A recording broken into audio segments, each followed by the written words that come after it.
नमस्कार। अनय साहित्य क्लासेस में आप सभी का बहुत बहुत स्वागत है। हम आप लोगों को हिंदी साहित्य का इतिहास पढ़ा रहे हैं और हिंदी साहित्य के इतिहास में बहुत ही व्यवस्थित क्रम से चल रहे हैं और बहुत ही महत्वपूर्ण टॉपिक आप लोगों के साथ शेयर कर रहे हैं। तो इसलिए आप लोग भी हमारे चैनल को लगातार शेयर, लाइक, सब्सक्राइब और शेयर करें, लाइक करें और सब्सक्राइब करें। तो आज हम आप लोगों को हिंदी साहित्य के इतिहास, जो कि आचार्य रामचंद्र शुक्ल ने, उन्होंने आदिकाल को, भक्ति काल को, रीति काल को, आधुनिक काल को कितने प्रकरणों में बांटा है, इसकी चर्चा हम आज रीति काल से करेंगे कि रीति काल को कितने प्रकरण में बांटा है और किस प्रकरण में किसकी चर्चा की है, क्योंकि ये प्रश्न बन रहे हैं अब और ये बहुत ही महत्वपूर्ण टॉपिक है। तो प्रकरण जो आचार्य रामचंद्र शुक्ल द्वारा हिंदी साहित्य के इतिहास में बांटा गया है, तो उसमें आज हम रीति काल की चर्चा करेंगे कि रीति काल को आचार्य रामचंद्र शुक्ल ने कितने प्रकरण में बांटा है। तो उनके आज काल विभाग को देखेंगे, आचार्य रामचंद्र शुक्ल के रीति काल, जिसका समय संवत 1700 से संवत 1900 तक माना गया है रीति काल का। और रीति काल को आचार्य रामचंद्र शुक्ल ने अपने काल विभाग में 3 प्रकरण में बांटा है। प्रकरण 1, प्रकरण 2 और प्रकरण 3, यही 3 प्रकरण है।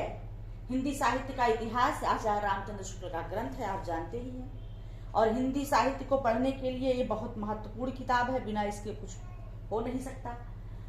तो आज हम देखते हैं रीति काल।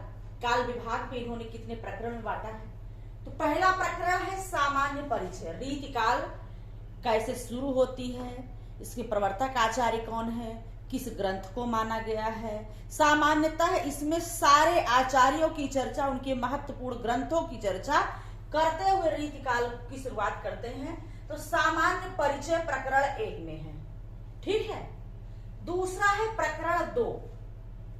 प्रकरण 2 में रीति ग्रंथकार कवियों की चर्चा की है, जो कवि लक्षण ग्रंथों से जुड़ करके काव्य रचना, एक परिपाटी, एक परंपरा को लेकर के चलते हुए काव्य रचनाएं की है, वो रीति ग्रंथकार कवि के अंतर्गत आते हैं। उसमें हम महत्वपूर्ण कवियों को बताएंगे, जैसे चिंतामणि है, बिहारी है, यशवंत सिंह है, देव है, आलम है, दलदेव है, मंडन है, मतिराम है, भिखारी दास है, कुलपति है, तोषनिधि है। बहुत सारे ऐसे कवि हैं जिनके रीति ग्रंथकार कवियों की श्रेणी में ये चर्चा किए हैं, जो कि अपने रीति काल के लक्षण परंपरा को लेकर के अपने ग्रंथ लिखे हैं और उस परिपाटी को आगे बढ़ाए हैं, ठीक है। तो आचार्य रामचंद्र शुक्ल ने यहाँ केशव दास को चूंकि रीति काल में नहीं मानते, उन्हें भक्ति काल में मानते हैं। तो रीति काल की अविरल परंपरा चिंतामणि त्रिपाठी से चली आ रही, इसकी चर्चा करते हुए चिंतामणि त्रिपाठी को जो है ये रीति काल के सर्वप्रथम कवि मानते हैं। तो चिंतामणि, बिहारी, यशवंत, देव, मंडन, मतिराम, भूषण, कुलपति, बहुत सारे हैं जो कि इनके रीति ग्रंथकार कवियों में आते हैं। तीसरा, इन्होंने प्रकरण 3 में रीति काल के अन्य काव्य रखे हैं। अन्य काव्य मतलब जो लक्षण पर, परिपाटी पर न चलते हुए अपनी अलग अलग व्यवस्था पर काव्य रचना किए। कोई भक्ति के पर किया है, कोई नीति पर किया है, कोई श्रृंगार पर किया है। वो लक्षण ग्रंथों पर को ध्यान में न देते हुए स्वतंत्र होकर के काव्य रचना की है। जैसे आलम है, बोधा है, ठाकुर है, धनानंद है, गुरु गोविंद सिंह है, कृष्णदास है, दुष्देव है, दीनदयाल गिरी है। बहुत सारे ऐसे कवि हैं जो रीति काल के अन्य कवियों में हैं। ये जो है रीति काल लक्षण उदाहरण ग्रंथों को लेकर के नहीं चले हैं। ये अपने भक्ति, नीति और जो है श्रृंगार परक रचनाएं अपने अपने ढंग से करते हुए रीति काल को आगे बढ़ाए हैं। तो यही जो है आचार्य रामचंद्र शुक्ल ने अपने हिंदी साहित्य के इतिहास में ये सिर्फ यही 3 प्रकार के 3 प्रकरणों में बांटा है इसको इन्होंने। पहला है प्रकरण 1 सामान्य परिचय में, दूसरा प्रकरण 2 रीति ग्रंथकार कवि, तीसरे में रीति काल के अन्य कवि हैं। यही 3 प्रकरण है। अच्छा, प्रश्न कैसे बनेगा?